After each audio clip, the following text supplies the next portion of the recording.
pet hamburglar wishes everything he touches would turn to McDonald's cheeseburgers. Everybody's doing it. Everybody's spin, sit and spin. Kids just love to sit and spin. Do you ever see something so perfectly 1970s it punches you with a memory you forgot you had?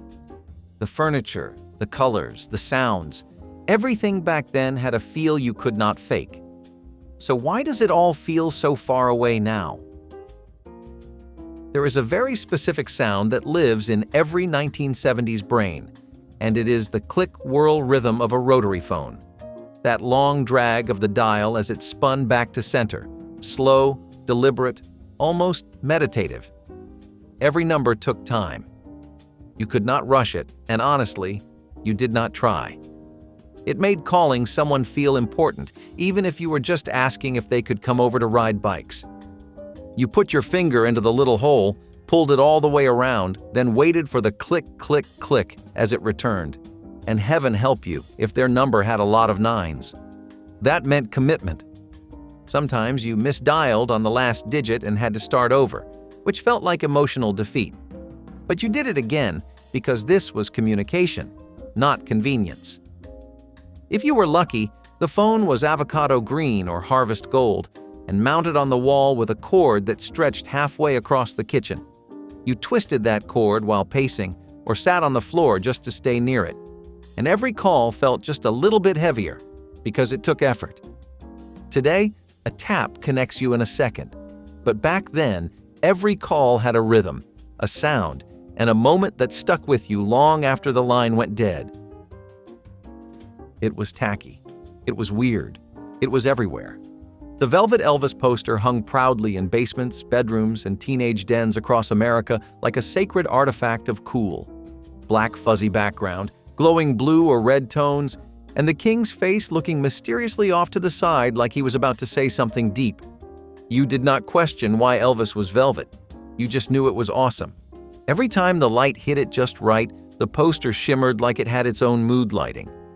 You might have also had one of a panther, a wizard, or a sad clown, but Elvis was the crown jewel. Parents hated them.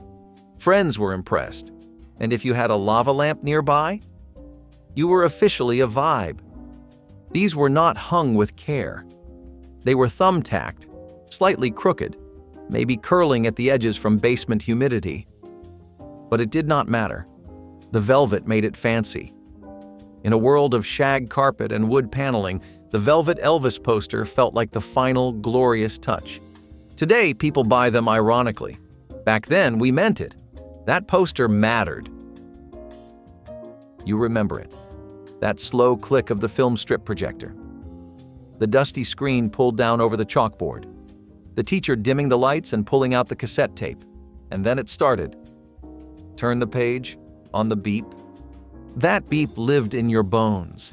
High-pitched, quick, and sharp enough to jolt you awake if you had started zoning out. The narrator always spoke in a calm, robotic voice, like they were explaining photosynthesis to Martians. Some film strips had illustrations that looked like they were drawn by someone's cousin. Others had faded text and blurry diagrams that made zero sense. But you sat there trying not to laugh, while someone in the back whispered jokes until the next beep.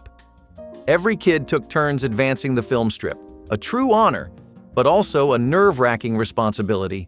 Get off beat, and the whole class groaned. But when you nailed it, you were the king of the AV cart. Today, learning is digital and interactive, but there was something so peaceful, so slow, and somehow sacred about those beeps. They marked time in a way no app ever will. They had no arms, no legs, just round, smiley heads and painted torsos that fit perfectly into your tiny hand. FisherPrice little people were not just toys. They were friends. You knew them by name, even if their names were never printed anywhere. The dog was always chewed. The girl with the red hair had smudged paint. The man in the blue hat always tipped over, but they were family. You dumped them all out of the school bus and lined them up for roll call like a preschool general. You gave them voices, backstories, and jobs. One ran a barn, another was secretly a superhero. If you had the garage set, you sent them down the spiral ramp again and again until they flew off the bottom and hit the shag carpet. You made car crashes, rescue missions, and dramatic romances, all in 20 minutes before dinner. And when one disappeared under the couch, it was a full-scale emergency until they were found. You shoved them into cars, crammed them into the school bus, and popped them into the merry-go-round until it made you dizzy. They fit into houses, barns, planes, and fire trucks, and they lived rich, complicated lives in your imagination. You did not need batteries, you just needed the brown living room carpet and 20 minutes of quiet. And when one rolled under the couch, you launched a rescue mission like it was the moon landing. They were wooden. They were simple. They were perfect. These days, they make them chunky and safe. But those original ones, they had charm and sharp enough heads to leave marks on your feet if you stepped on one barefoot. Totally worth it. It was not just fast food. It was a universe. McDonald's in the 1970s had an entire cast of characters that somehow made burgers feel magical. Grimace, the big purple blob, Hamburglar, the striped troublemaker, and Mayor McCheese, a politician with a hamburger for a head. It made no sense, and that was the beauty of it. You walked into a McDonald's and it felt like stepping into a cartoon. There were statues to climb on, murals of Fry Guys and Chicken McNugget buddies, and maybe even a birthday party in the back. Ronald himself might show up in full makeup, terrifying and delightful at the same time. And the Happy Meal box had their faces all over it, like they were a real celebrity squad. The playground outside had a giant metal Grimace you could sit inside, and he always smelled faintly of fries and rainwater. You had no idea what Grimace was, and it did not matter. Hamburglar's striped outfit made him look like a fast food prisoner, and you fully rooted for him anyway. Mayor McCheese's giant burger head made you question the food chain, but again, totally fine. It was nonsense wrapped in magic, and you believed every second of it. It was surreal, and yet completely normal. You did not ask why Grimace only had arms, or why Hamburglar was always trying to steal food in a place made of food. You just accepted it. Because in the 1970s, McDonald's was not just a meal, it was a show. And you still remember it. Basements in the 1970s all looked the same. Dim, a little musty, and covered in wood paneling that made it feel like you were living inside a tree. Dark brown, faux grain, and occasionally warped from the humidity. Every rec room, den, and man cave had it. It was the official material of the era. Cheap, durable, and slightly depressing in fluorescent lighting. Some panels had fake knots, some were sticky, and if one popped loose, you just hammered it back in like nothing happened. If your parents were really ambitious, they added shag carpet and maybe a wet bar with a mirror. The whole room smelled like old board games, spilled soda, and maybe something from the furnace. Your dad watched sports in there, yelling at the screen with a drink in hand. Your mom stored plastic tubs of decorations in the corner, stacked to the ceiling. You had sleepovers on that scratchy carpet, always too thin to be comfortable, but better than nothing. It was the one room where you could be loud and messy without getting yelled at. And somehow, even the weird smell became part of the comfort. You watched cartoons there. You played Pong there. You had your first sleepover on that weird thin carpet while staring at those dark brown walls, wondering if the paneling was real wood. It was not. Today, people rip it out, but we remember, and secretly, we kind of miss it. Dinner did not always mean a plate. Sometimes it meant a silver tray pulled from the oven with 3 mystery compartments and a smell that could only be described as hot. TV dinners in the 1970s came in aluminum trays with peel-back foil. One section for meat, one for peas, one for the dessert you had to earn. It took 40 minutes to cook and 4 minutes to burn your mouth. The mashed potatoes were always lava. The brownie in the corner fused to the tray like it had been welded there. The peas rolled around like loose ball bearings, and somehow everything ended up covered in gravy, even the parts that were not supposed to be.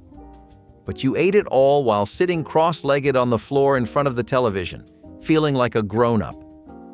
You checked the oven light like you were watching a spaceship land. The tray would bubble on one side while still frozen on the other. You peeled the foil like it was gold leaf, trying not to tear it too fast. The fork bent. The spoon melted. But you were not giving up on that tiny brownie. There was no microwave, no button. You watched it cook through the oven window like it was a science experiment. And when it was finally done, that tray was yours. This was not just a stereo. It was a shrine. A 6-foot-long wooden console with heavy speakers, a lid that creaked when you opened it, and a record player inside like buried treasure. It weighed more than your refrigerator and was the centerpiece of every living room. Mom put plants on it. Dad dusted it like it was sacred. You slid the record out of its sleeve, lowered the needle, and waited for that soft crackle before the music kicked in. The sound was warm, real, and slightly fuzzy, because that was how life sounded in the 1970s. The radio knob glowed orange. The volume dial turned like a vault. And the bass made the floorboards vibrate just a little. You were not just listening, you were present. The whole family sat together, letting side A play out in full before flipping to side B. You held the album cover in your lap like a storybook, reading every word. You learned what liner notes were and memorized song lengths. It was not background music, it was the main event. It was more than music, it was the moment, when the whole house paused for a song, and you just sat there, letting it play. Now we swipe on phones, but we remember what it felt like to drop the needle and let a song fill the room. These desks were not just furniture, they were secrets, storage, and sometimes shields. Heavy wood tops that creaked when you lifted them, metal frames that clanked, and enough space underneath for books, pencils, and at least one balled-up note. Every kid had one, and every kid slammed it shut at least once a week. They smelled like paper and pencil shavings. They were school. You hid everything in there, gum wrappers, drawings, answers scribbled in the back of your notebook. Sometimes you forgot what was in there until the lid came up and a little avalanche happened. Some kids carved their names into the desk. Others just doodled on top in ballpoint pen. And if the teacher said, "Clear off your desk," you started praying. It was your locker, your safe, your secret stash of erasers and folded notes. You made paper footballs and flicked them across the lid during free time. You peeked at someone else's desk and always wondered what treasures or trash they had inside. The desks squeaked when you opened them and sometimes got stuck halfway. And when that happened, you just kicked it until it gave up. They were clunky, they were loud, but they were yours. And when that lid lifted, it felt like opening a tiny, chaotic world. Now kids have tablets, but we had compartments, and we used them for everything. If you watched PBS in the 1970s, you know what this is. The Zoom kids, shouting, singing, and dancing like they just had 5 bowls of cereal and no adult supervision. They wore striped shirts, had weird haircuts, and spoke their own language. And when they sang into those giant colored circles, that was peak television. You did not know what they were doing, but you wanted in. The theme song got stuck in your head for days.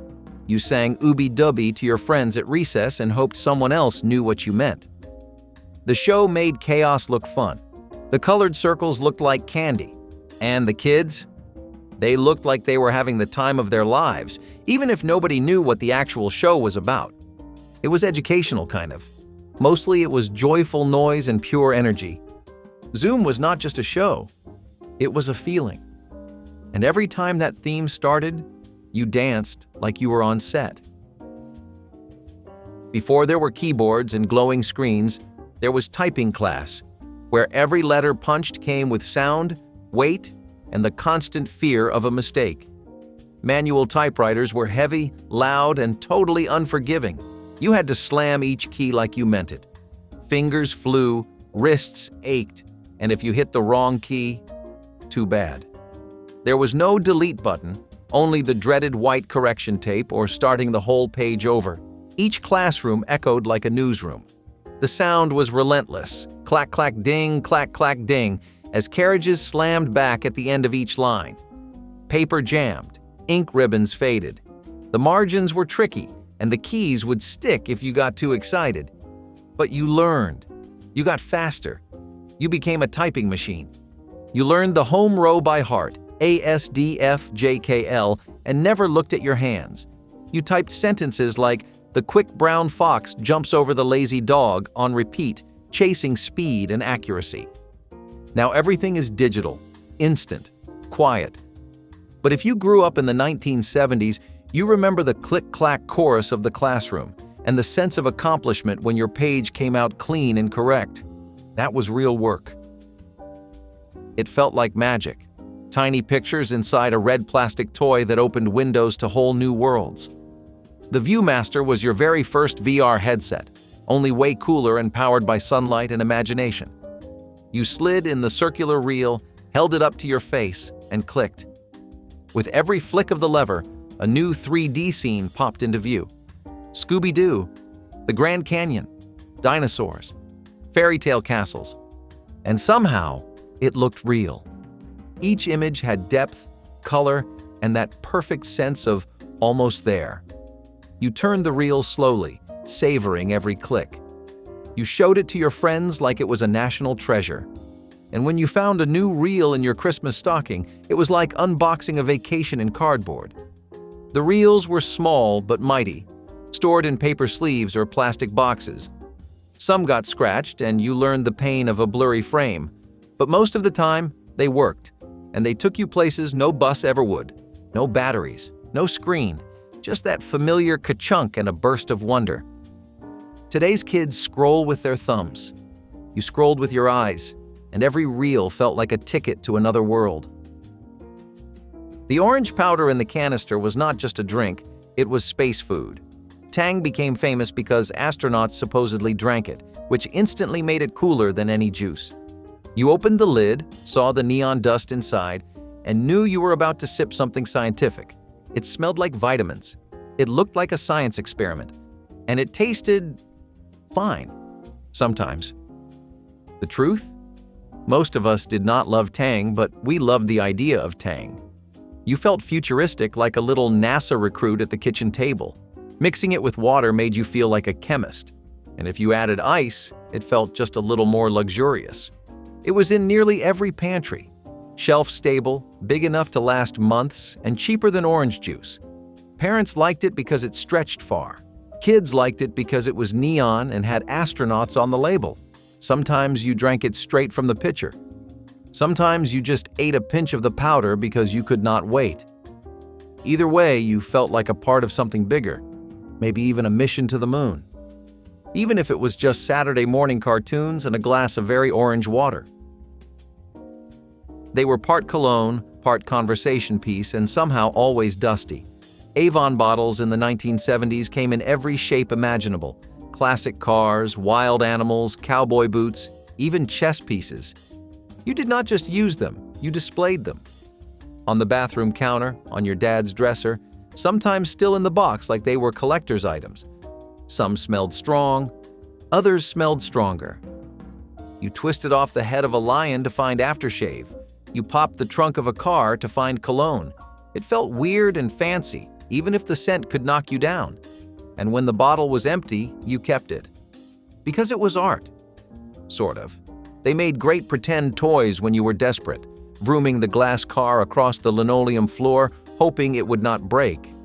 You never loved the smell, but the packaging? Iconic. Every dad, uncle, or grandpa had at least one. Avon was everywhere. Delivered by neighbors, gifted at birthdays, and proudly collected like tiny green glass trophies.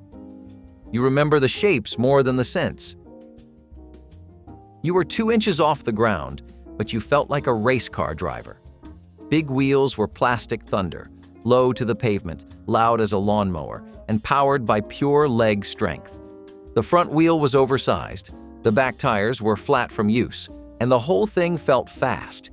You did not ride, you launched. You skidded around corners, leaned into turns, and hit the brakes with your feet. The plastic tires made that screechy whirr sound that could wake the whole block. You raced your siblings. You challenged the neighbor kid. And when the wheels wore down to nubs, you kept riding because the noise meant freedom. The seat always wobbled, the handlebars creaked. But you never cared.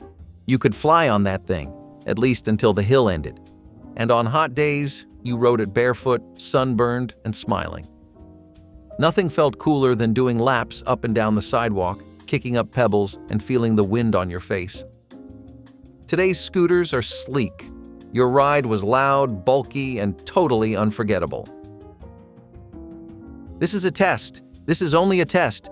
And then that sound, sharp, loud, piercing. It came out of nowhere, usually right when you were enjoying something, like cartoons, music, or literally anything pleasant. The screen would go black with stripes or a strange block of text. You froze. Everyone did.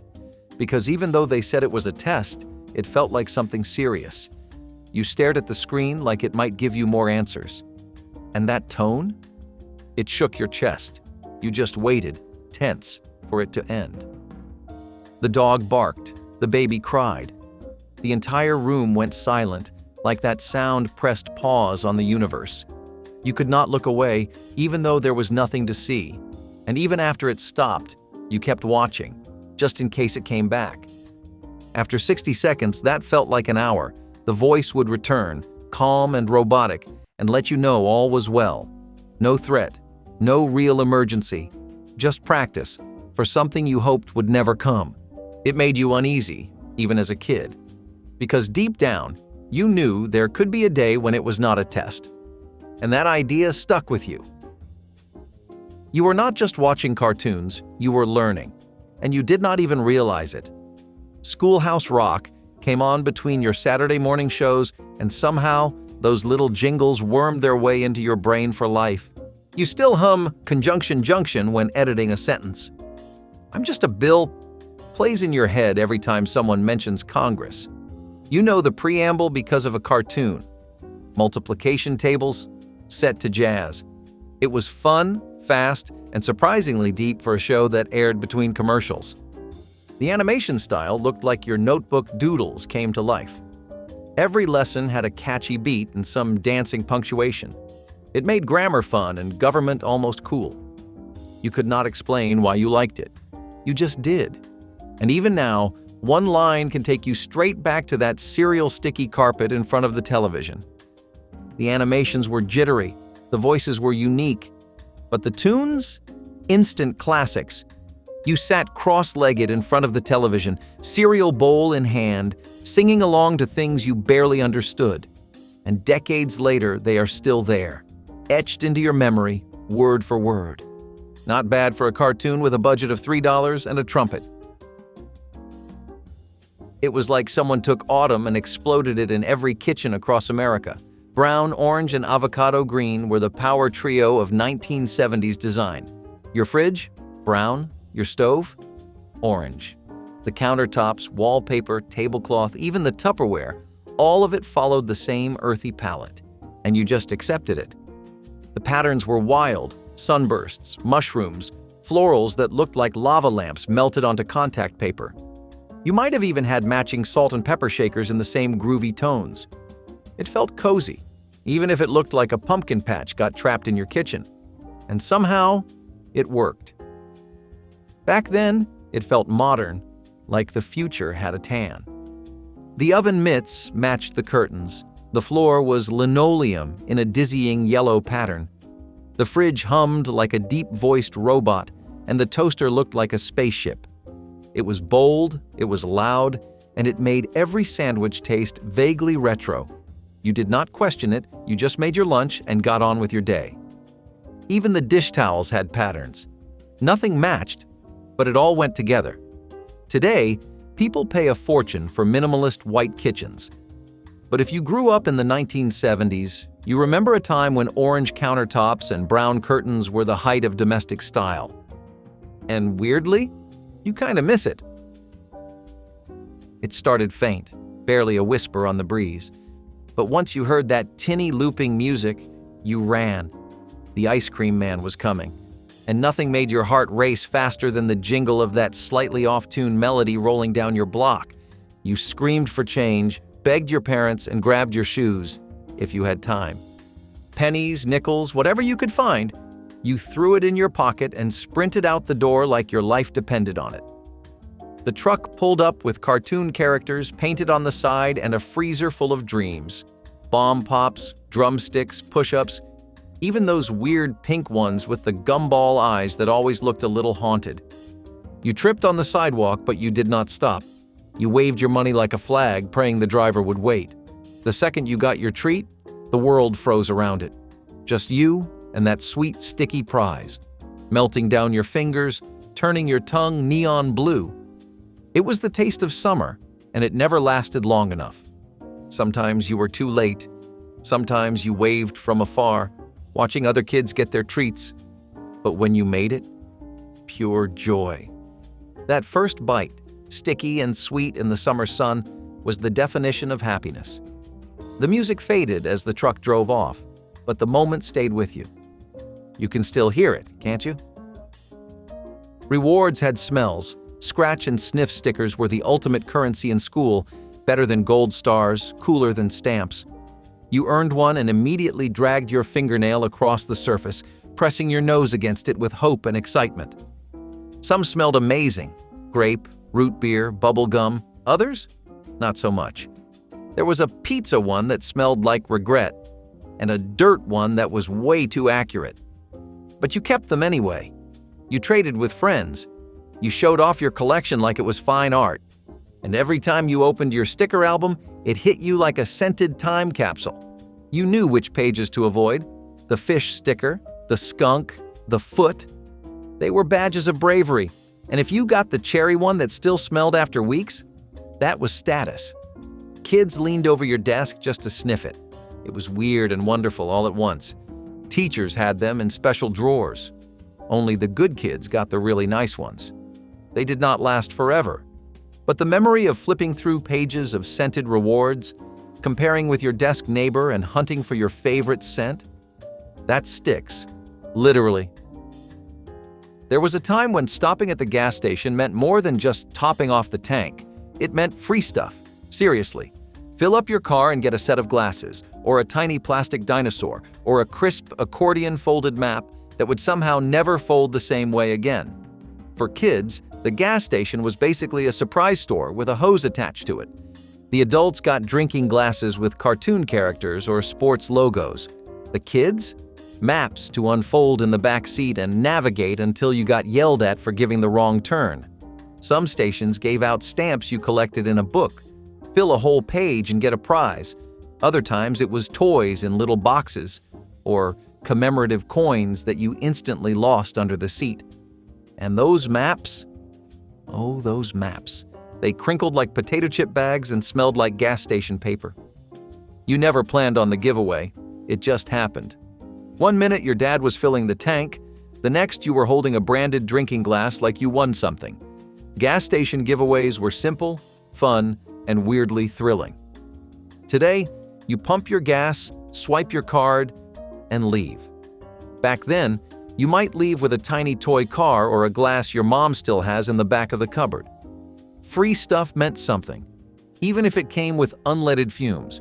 It was not just a pit stop, it was an event. If you grew up in the 1970s, you probably got spun into another dimension by one of the most chaotic toys ever made, the sit and spin. It was a brightly colored disc with a round seat on top and a wheel in the middle. You sat down, grabbed the center wheel, and spun yourself into oblivion like a dizzy little tornado with no brakes. You spun fast, you spun hard, you spun until the living room turned into a kaleidoscope and your stomach begged for mercy. You could do it for hours, until someone told you to knock it off before you took out the coffee table. You fell off. You bumped into things.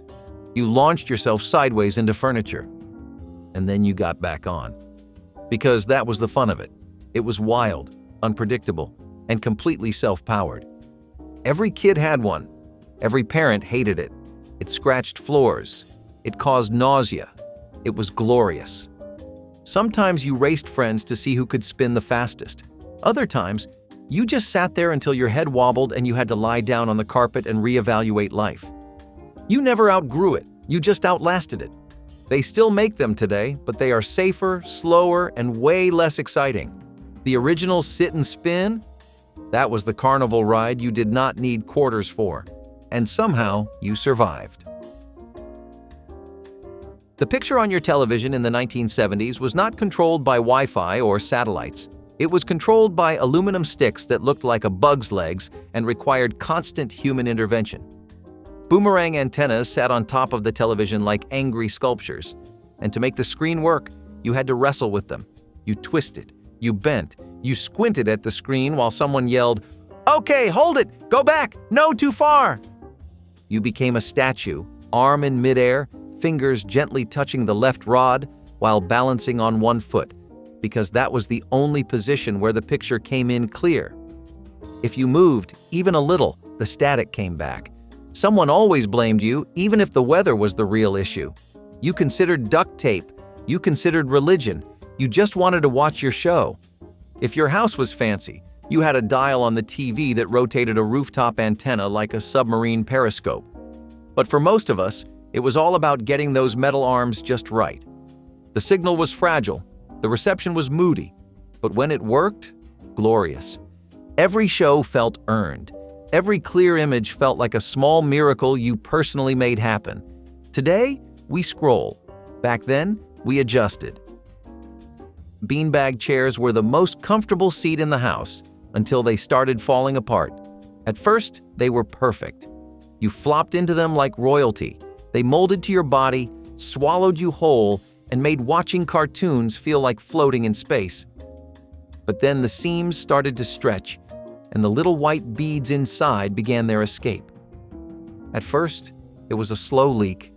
Then it was everywhere. Those tiny styrofoam balls stuck to everything. Your hair, your clothes, the dog. They flew into the air like confetti every time you sat down. You tried to tape it. You tried to zip it. But those beads had a mission.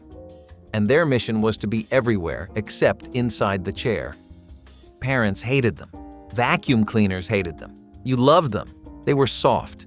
They were weird.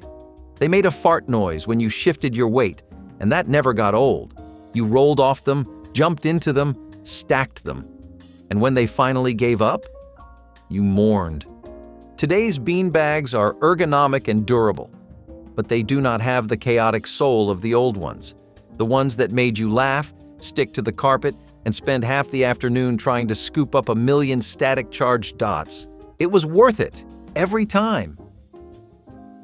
Dinner was not a table, it was a tray.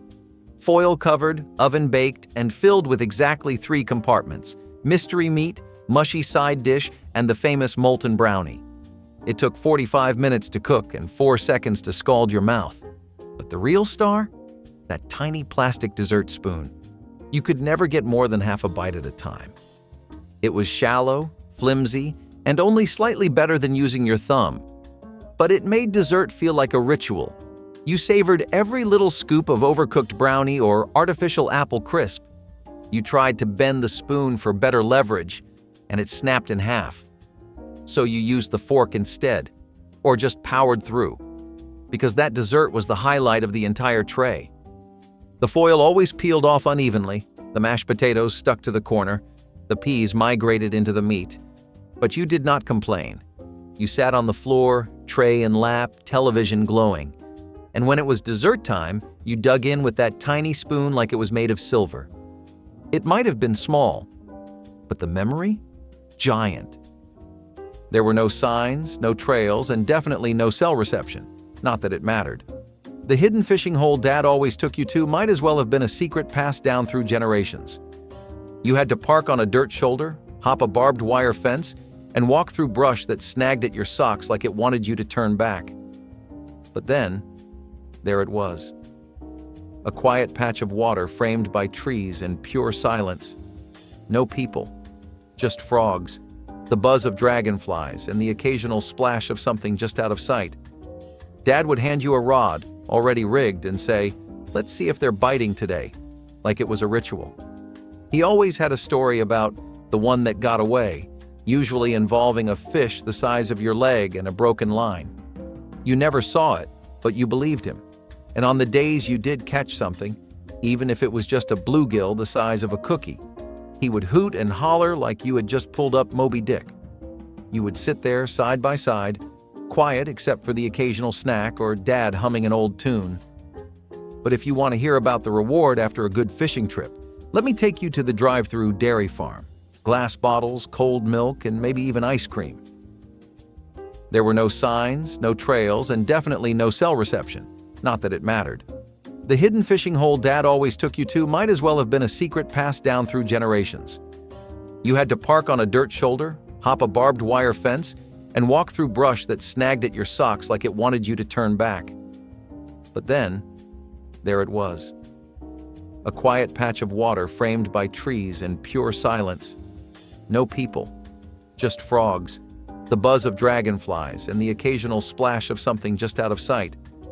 Dad would hand you a rod, already rigged, and say, "Let's see if they're biting today," like it was a ritual. He always had a story about the one that got away, usually involving a fish the size of your leg and a broken line. You never saw it, but you believed him. And on the days you did catch something, even if it was just a bluegill the size of a cookie, he would hoot and holler like you had just pulled up Moby Dick. You would sit there side by side, quiet except for the occasional snack or Dad humming an old tune. But if you want to hear about the reward after a good fishing trip, let me take you to the drive-through dairy farm. Glass bottles, cold milk, and maybe even ice cream. Wag's was this 24-hour diner-style restaurant chain that ended up being owned by Walgreens and was supposedly made as a competitor to Denny's and IHOP. Naturally, you can expect what that means. Breakfast menus filled with sandwiches, burgers, pancakes, just comfort food galore. Wal's main customer base was also something I'm sure you can guess, because any good IHOP competitor needs to have a lot of incentive for families to come and visit. It was also really popular with travelers, and Wag's captured a market that those places couldn't. Since it was 24 hours, late-night diners and people trekking through the states would end up relying on it a lot. And I mean more than just the odd road hiker or two passing by. Wag's was also really convenient, since Walgreen was pretty smart with placement. A lot of Wag's outlets were near or inside Walgreens stores, so it kind of worked as a team, with customers of Wag checking out Walgreens and customers of Walgreens getting curious about Wag. It was one of the first places to introduce the concept of a 24-hour diner, and it was pretty successful at it. The Blue Light special at Kmart wasn't just a promotion, it was an event. You'd be strolling past the patio furniture, minding your business, when suddenly, there it was. A flashing blue siren on a wheeled cart, followed by a loudspeaker blast. "Attention Kmart shoppers! For the next 10 minutes, women's terry cloth bathrobes, aisle 5, half off!" And just like that, people came running. Didn't matter if you needed a bathrobe. That blue light had a magnetic pull. Moms pushed carts like chariots, kids grabbed anything, and staff looked like they were hosting a game show. The light buzzed like it was short-circuiting from excitement. It felt like a flash sale disguised as a fire drill. People loitered near it, pretending to browse just in case. The intercom had its own charm, tinny and echoing like someone was calling deals from a submarine. Shopping turned into a strange kind of hunt. When the light shut off, game over, no do-overs, until the next round. But for something more hands-on and far more glittery, the real magic was just down the road at Ben Franklin. You were not really there to watch the movie, let us be honest. Drive-in theaters in the 1970s were more about atmosphere and maybe a little mischief than anything on the screen. You pulled up with your friends, a date, or an entire family packed into the trunk to sneak in for free. You hooked the little metal speaker to your car window, and the audio quality was one notch above a tin can. And the windows? Fogged within minutes. From popcorn steam, teenage breath, or other activities. People brought blankets, snacks, and the occasional dog. Half the cars left halfway through the film. Someone always hit a speaker pole. And even if you stayed for the double feature, you barely remembered what played. It was about being there, under the stars, in your own little cocoon of tin and vinyl, the smell of popcorn in the air, the murmur of dialogue through 100 car windows. It was romance. It was rebellion. It was a deeply American kind of weird. And while most of them have vanished, the memory of sitting in a steamy car, pretending to care about the movie, lives on in everyone who ever snuck into one. The county auction barn was chaotic, dusty, and loud, and Dad loved every minute of it. From the second you stepped inside, it was a sensory overload. Wooden pens clucked with chickens, bleated with goats, and somewhere a sheep was loudly objecting to something. The auctioneer stood on a platform, voice rising and falling like a song only locals understood. He had his bidding number tucked into his shirt pocket and a mental budget that always magically doubled if the right box came along. There were tables of mystery items, rusty tools, mismatched Tupperware, bundles of wire, and once a broken vending machine that Dad swore he could fix. $10? That's a steal, he would whisper, just before being outbid by the same guy who always bid too high. You did not win much. But when Dad did walk out with something, it was like he had climbed Everest. And even when he lost, he laughed all the way home. The auction was not about getting stuff, it was about the thrill. But when he wanted a guaranteed win, all he needed was a firehouse griddle, a bottle of syrup, and a pancake breakfast made by heroes. The ground round was chaos, comfort, and childhood all wrapped into one. It was the kind of place where parents could get a beer and a burger while their kids threw peanut shells on the ground like it was encouraged. Because it was. The floors were covered in crunchy peanut bits. The air was filled with laughter and the faint smell of popcorn. There were projectors running old cartoons on the wall and kids with balloons trailing behind them like little parade floats. It was loud, it was joyful, and best of all, it felt like no one was trying to rush you out. The ground round leaned into its identity, part sports bar, part family funhouse. There was even a time when the cost of your meal was based on your weight. No, seriously, it was all part of the strange charm that kept people coming back. But as dining trends shifted and the novelty faded, so did the chain. Still, if you close your eyes, you can almost hear the crunch of a peanut shell underfoot. But if you were more into burgers and football than cartoons and chaos, our next place might have been your regular haunt. Stuart and Clifford Pearlman became famous for something that no amount of forewarning can prepare you for, so I'm just going to say it outright. They came up with this place called Lums, and Lums was the boss at serving hot dogs steamed in beer. Yes, you heard that exactly correct. They would serve hot dogs that had been doused and steamed in beer, and it actually was heavenly.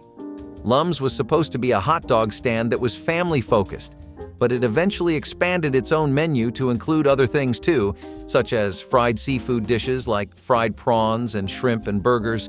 Lums was one of the last few places with a vibe that was considered vintage and retro back then, though the time period we're talking about is what we consider that to be now. This is because the atmosphere of most of its locations actually just felt like an old-school tavern, and that attracted a lot of folk. Despite starting towards the end of the 1950s, it actually had an exponential growth rate. Lums ended up having more than 500 locations nationwide, and it was one of the first places that played around with the idea of experimental food attracting diners who were looking for something new that they couldn't get anywhere else. Safeway, in the 1970s, was a temple to earth tones. The logo? Deep orange? The signage? Creamsicle swirls. Even the carts were burnt tangerine, like they belonged in a shag-carpeted van. Safeway felt like a vintage filter. Everything had a warm glow that made even frozen peas feel cozy. Floors were loud, ceilings were low. The produce section always had one painted banana or smiling tomato sign hanging above. Bread smelled freshly baked. Red lighting made every steak glow like it came from a sci-fi set. Clerks wore wide collars and game show-style name tags. Groceries went into paper sacks that barely lasted the ride home. But those squeaky orange carts? Unforgettable. No power steering, just elbow grease, and if you had a sibling, they were the passenger. Safeway made shopping feel like an event. But for plush carpet and polite service, Tom McCann had you covered. There was no escaping them. Leisure suits were everywhere, and not just on disco floors. Picture this: a grown man, chest hair gleaming under gold chains, sweating through a double-knit polyester jacket in full sunlight. This was not just fashion. It was a national movement. The jacket matched the pants, and sometimes even the shirt. You were not just going out, you were making a statement. And that statement was, "I am incredibly flammable but undeniably groovy." Most came in pastel shades like avocado green, mustard yellow, or burnt orange, making the wearer look like a couch from a dentist's waiting room. But that did not matter. If you owned one, you strutted like Travolta, even if you walked like your Uncle Stan. These suits did not breathe. They trapped heat like a greenhouse, and yet people wore them everywhere, from weddings to Wednesday night bowling. If you were really bold, you paired it with platform shoes and a gold-plated belt buckle big enough to pick up radio signals. The leisure suit was the 1970s in clothing form. Loud, synthetic, and deeply committed to the bit. It was a time when fashion said, "Function? Never heard of her." And somehow, we pulled it off. Some nights, it was the backyard. Other times, it was the town planetarium where the air smelled like metal seats and carpet glue. But either way, Dad made sure you always looked up. He would point at a blinking light in the sky and say something like, "That one's Venus," even if it was just an airplane. You believed him, because he said it with the same certainty he used when fixing the lawnmower. Sometimes he would bring out a telescope that never quite focused right, but it did not matter. You could see the moon, or at least a very bright blur that had to be the moon, and that was enough. He told you about constellations, meteor showers, and a comet he swore he saw when he was 12. The planetarium nights were just as magical. You would lean back in those creaky seats while the ceiling lit up with galaxies and a deep voice narrated the birth of stars. Dad would whisper facts like he had a PhD in astronomy, even if he probably read them from the brochure 5 minutes before. You did not go to learn. You went to dream. And the only thing better than dreaming about space? Digging through the universe of stuff at the local flea market the very next weekend. York Steakhouse was the quiet kind of magic that only made sense if you grew up in the golden era of mall culture. You know, the kind where the smell of leather shoes from the department store mixed with the warm scent of sizzling steak. This was the place where a nice dinner meant standing in line with a tray like it was a cafeteria, only this cafeteria had thick red carpets and faux mahogany everything. You grabbed your utensils from a bucket, picked out your cut of meat from a chalkboard menu, and settled into one of those heavy booths with a linen napkin that made you feel like royalty. There was something weirdly comforting about eating steak while sitting under fluorescent lights next to a plant that looked like it hadn't been watered since 1977. York was where people went to feel fancy on a budget, but as malls started shrinking and food courts took over, York Steakhouse quietly faded into the background. Still, for anyone who ever dipped their roll into a side of au jus, the memory sticks. Now, what if your family wanted a little more spice than steak? You probably ended up here. White Tower was a fast food chain that was founded in 1926, and it copied what was known as White Castle, which was another big name in the burger-making industry. They were known for these small white burgers, and they expanded heavily throughout the 20s and 30s. What they were known for most was that lightning-quick service. I mean, seriously, I don't know what the hourly rate was back then for the service industry, but theirs must have been the best in the market, or at least pretty competitive, since those workers did their job like men possessed. You ever seen somebody move like Sonic the Hedgehog flipping hamburgers? A marathon, sure, but hamburgers? It's insane how different the work ethic used to be back then. Well, at least you could get paid fairly, so that's something. White Tower was known for having pretty good employee retention too, and it was one of the first chains to do a lot of things besides just set a standard in how you should treat your employees. It was extremely recognizable. Remember how I just talked about how Bob's Big Boy had its own air and personality that made it stand out? White Tower was really similar to that in that regard, and that's why no matter what the location was, it was always easily recognizable. Although maybe it was a bit too easy on the eyes, because people eventually compared it to another fast food chain, White Castle, and it even got into legal battles with them over how similar their product and architecture were. Guess you always should change up the homework you copy a bit more to be on the safe side, right? A&P. Grocery stores in the 1970s felt more like quiet temples than snack stops. The lights? Diamond soys. The floors? Scuffed wood and linoleum that creaked with every cart. Walking in felt like entering a club for whispering coupon clippers. The produce glowed under yellow bulbs. making apples look golden and oranges like tiny suns. You didn't rush, you wandered. End caps were full of store-brand peas and cereal boxes with judgmental mascots. It felt like a food library. The scent of fresh bread drifted near the back. If lucky, you'd score a cookie if you whispered, "Thank you." Cashiers used hand-cranked registers, and receipts looked like typewriter relics. It was slower and softer. But if A&P was a calm whisper, Kmart was a flashing blue light with a bullhorn. If you have ever heard a duck sing in falsetto, then you already know too much. Disco Duck was a 1976 novelty song performed in a Donald Duck voice, and it hit #1 on the charts. Yes, a duck, doing disco, and people loved it. It played at school dances, skating rinks, house parties. You could not escape its quack-fueled funk. The guy behind it, Rick Dees, was a radio DJ who accidentally created the most delightfully absurd hit of the decade. The song had dance moves. The duck had fans. It was bizarre and brilliant all at once. And honestly, it made total sense in the 1970s. This was a time when a talking frog could sell coffee and a grown man in a polyester suit could be a sex symbol. A disco duck was just part of the natural order. Kids sang it, adults danced to it, and no one questioned why a feathered voice was narrating their nightlife. It was catchy, it was camp, and it was exactly what the world needed in a decade that thrived on weird. The best part? You can still find the record in vintage shops like a tiny piece of audio chaos waiting to quack again. The local train tracks were not on any map of attractions, but they might as well have been your Saturday headquarters. Dad would pull up to that familiar patch of gravel beside the crossing, engine off, thermos in hand. Steam curled from the lid as he poured black coffee like he was settling in for a movie. You sat on the hood, knees pulled up, eyes scanning the horizon. Then, clack, clack, clack. The first rumbles came.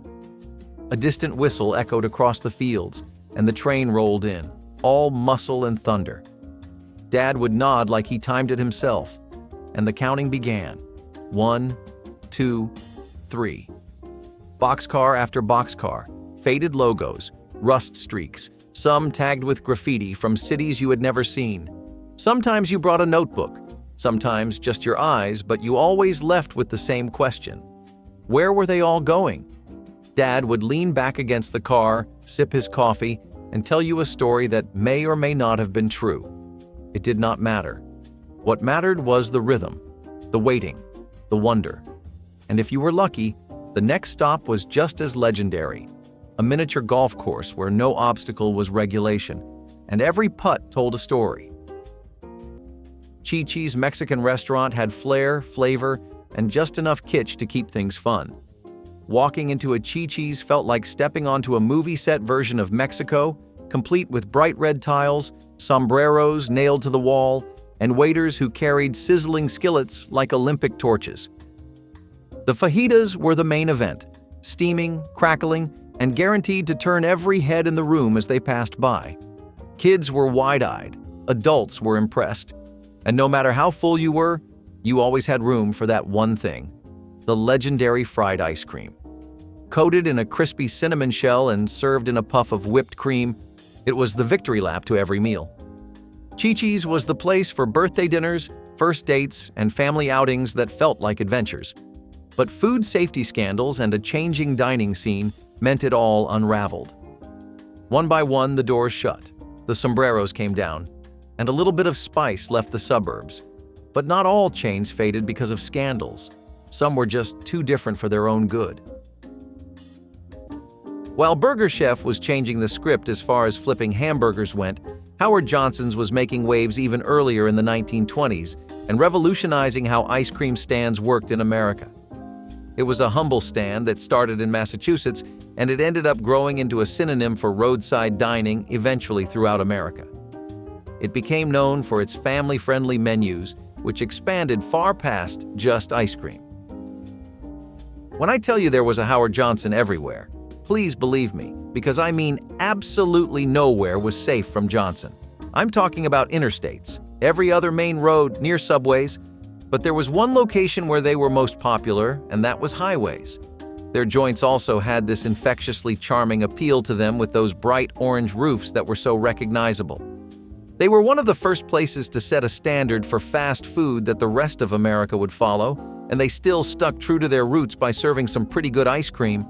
Howard Johnson focused on becoming a recognizable brand that families could trust, and their entire business model was being a source of some great food even around places like the highway.